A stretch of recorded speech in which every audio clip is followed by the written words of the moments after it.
आजादी के संघर्ष में बहुत से नायकों ने अपने अपने तरीके से जय घोष किया था।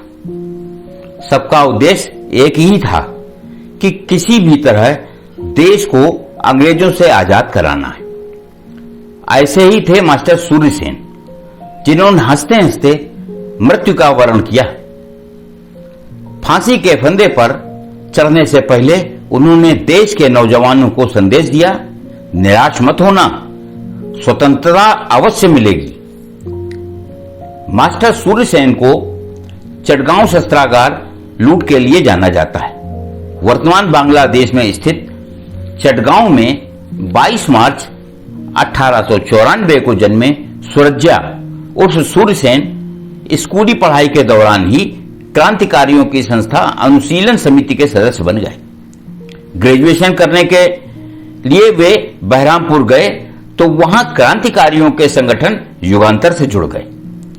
ग्रेजुएशन पूरा करने के बाद वे शिक्षक बन गए तो लोग उन्हें मास्टर सूर्यसेन के रूप में जानने लगे।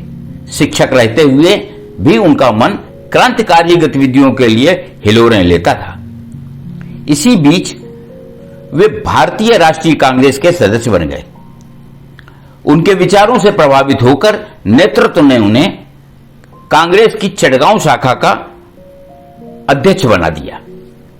उग्र और क्रांतिकारी विचारों के मास्टर सूर्यसेन को लगा कि देश को अंग्रेजों की दास्ता से मुक्ति इस रास्ते से नहीं मिल सकती है।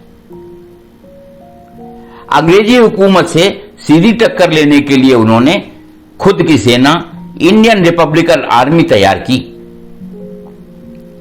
उनके विचारों से प्रभावित होकर युवा उनके साथ जुड़ते चले गए।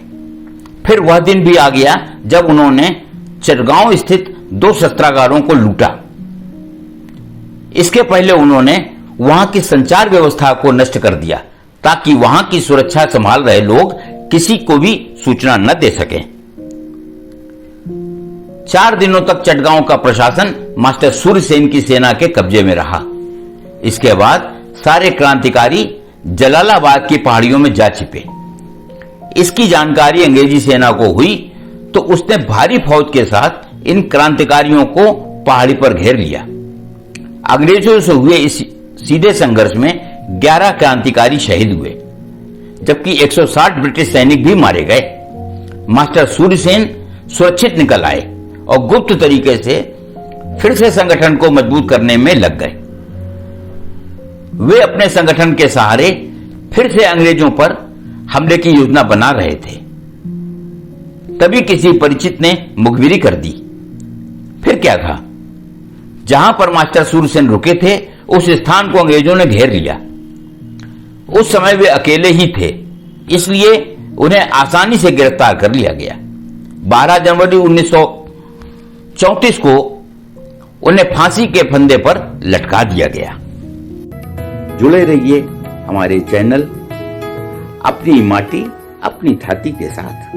और हां, यदि आपने हमारे चैनल को अभी तक सब्सक्राइब नहीं किया है तो जरूर कर दें ताकि आपको मिलती रहे नित नई जानकारी।